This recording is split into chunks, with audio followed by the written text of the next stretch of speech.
What does an ASM do? An ASM is typically in charge of props for a production. This means sourcing the props for the production and having them all organised and ready for the performers for rehearsals and shows.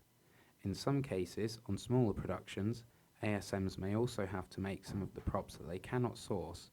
However, on bigger productions, a company will most likely be employed to make props for the production.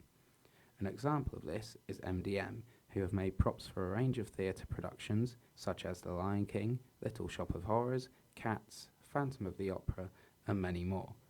A props table will also have to be sorted by an ASM, which will be a table marked out with different sections for different props.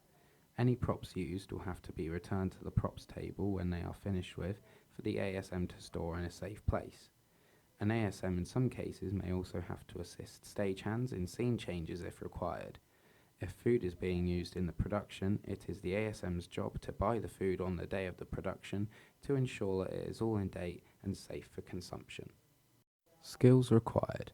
An ASM has to be artistic and creative to some degree in order to make props to the highest standard they can to make them look as realistic as they can, provided that they have to make props for the production.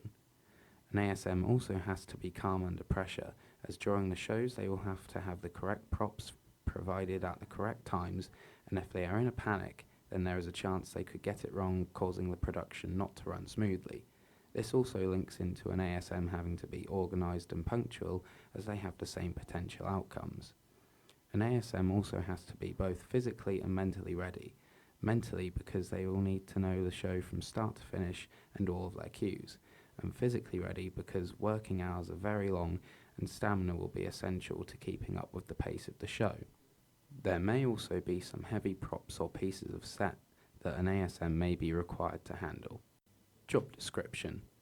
An assistant stage manager will have to be artistic and creative, as there may be props that have to be made. Props must also be provided to the performers for rehearsals and show nights. An ASM may also be required to help out with scene changes if an extra hand is required. The rate of pay is dependent on the size of the venue. The larger the venue, the higher the pay. Typically for a venue with up to 799 seats in the West End, an ASM will earn around £551 per week. For a venue in the West End with seating between 800 and 1,100, an ASM will earn around £612 per week. And for a West End theatre with over 1,100 seats, an ASM will earn around £673 per week. The working hours will be very long, and you should expect to be working somewhere between 40 to 50 hours per week.